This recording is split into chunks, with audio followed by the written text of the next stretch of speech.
ચૈતન્ય શંભુ મહારાજ શ્રીને પ્રાર્થના કરું તેઓ શ્રી પોતાના વચનો દ્વારા આપણને સૌને આપ્લાવિત કરે. આદરણીય ચૈતન્ય શંભુ મહારાજ.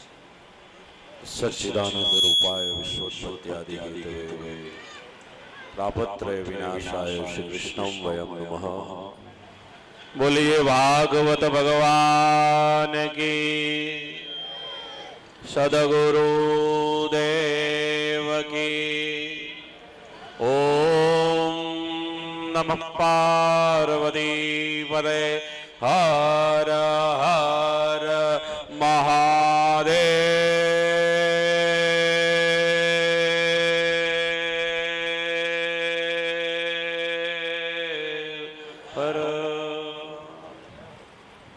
પરમ વંદનીય પ્રાતસ્મરણીય પૂજ્યપાદ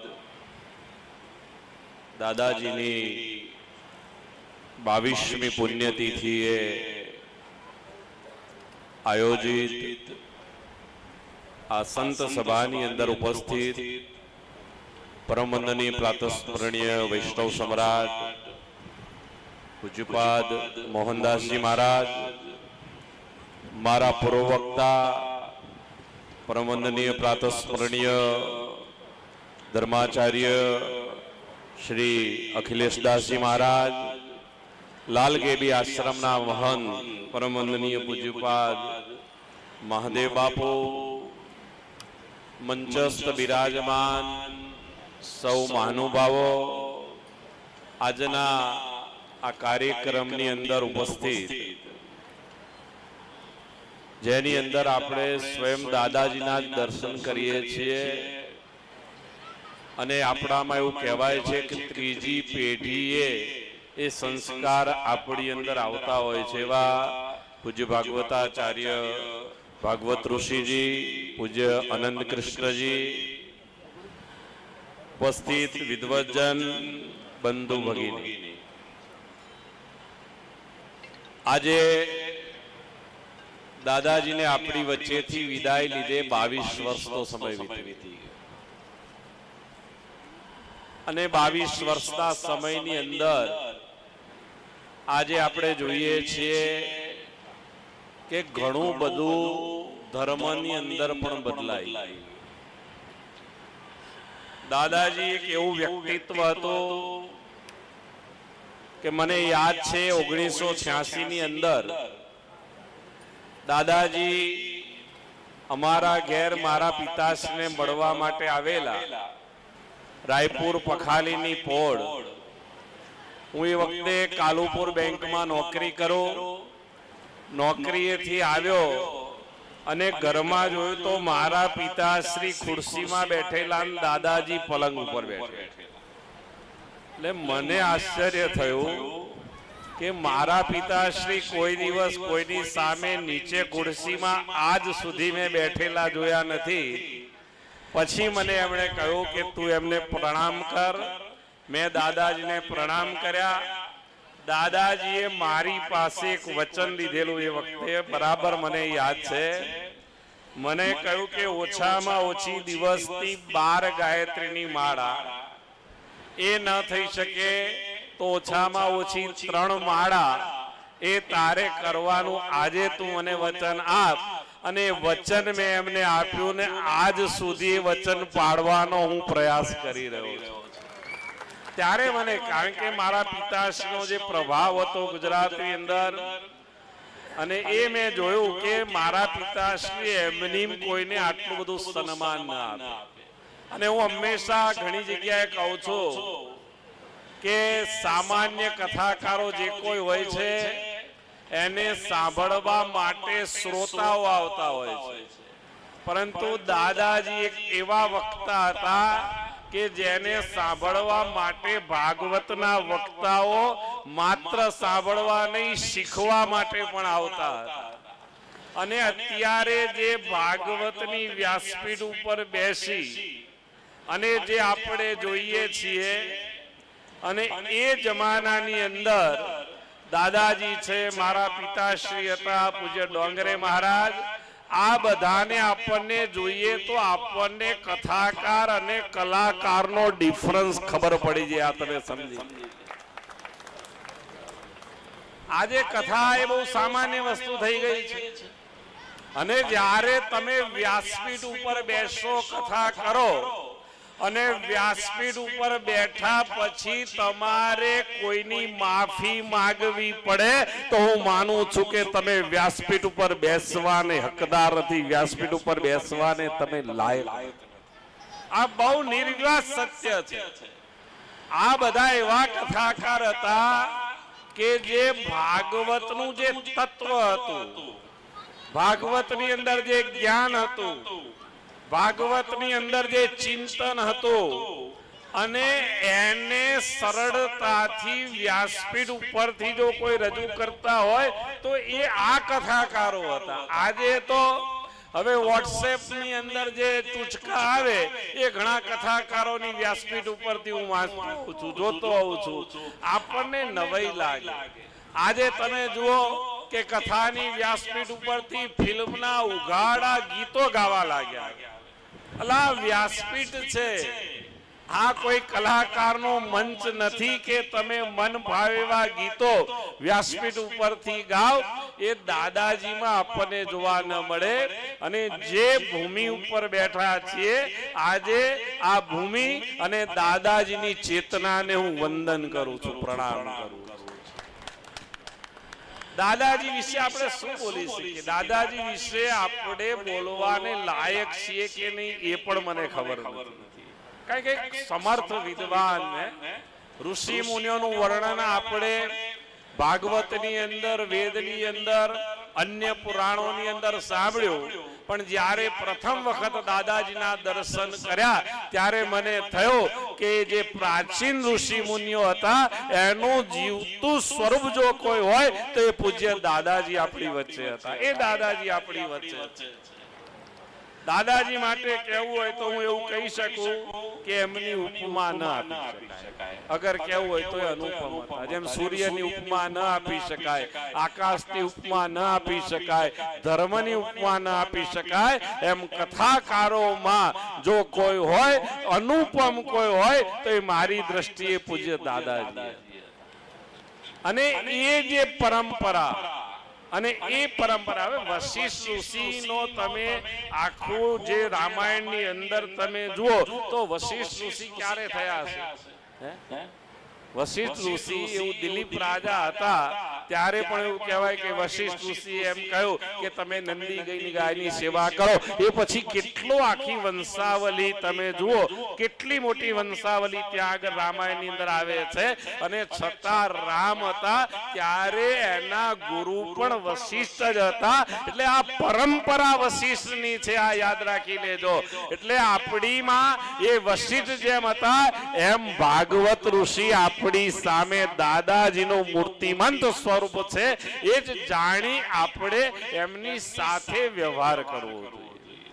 અખિલદાસજીએ બહુ સાચી વાત કહી એમના વિશે કે એટલા બધા સરળ છે. હું ઘણી વખત એમને કહું છું કે આટલી બધી સરળતા કલયુગમાં સારી ને એ જમાનો અલગ હતો આપણી બીજા જમાનાની અંદર.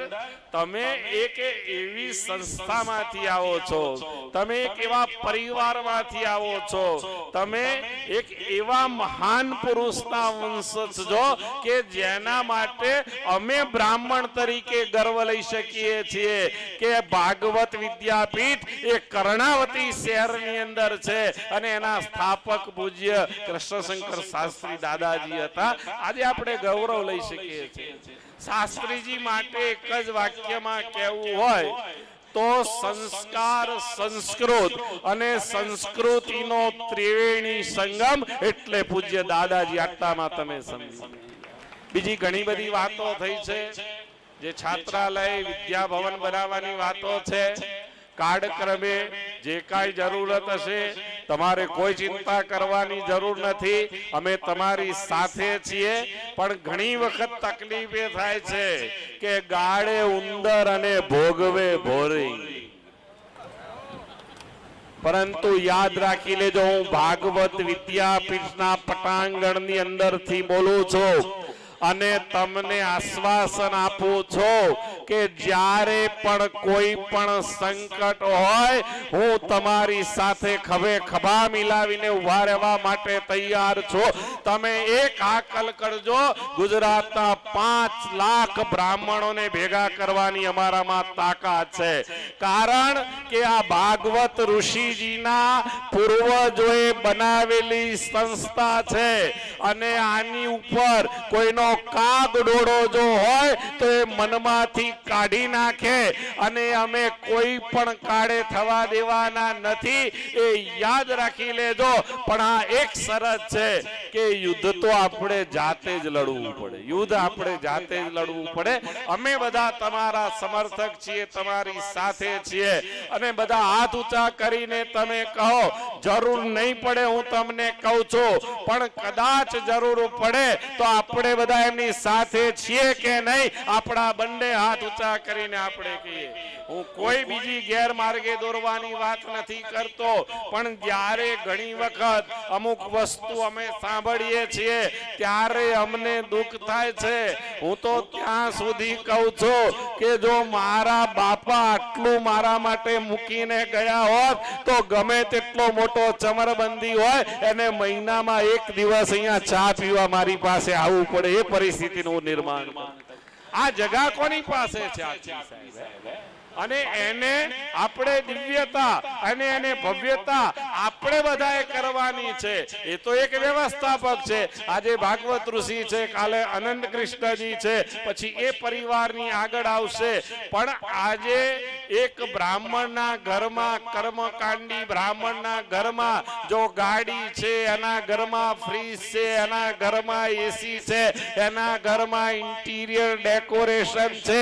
આજે દુબઈ કથા કરવા જાય, કેનેડા કથા કરવા જાય, અમેરિકા કથા કરવા જાય કે નવચંડી દુનિયાના કોઈ પણ ખૂણે જો એ કરવા જતો હોય તો એ દાદાજીના આશીર્વાદ છે. આપણે એને કદાપી વિસરવું નહીં જોઈએ.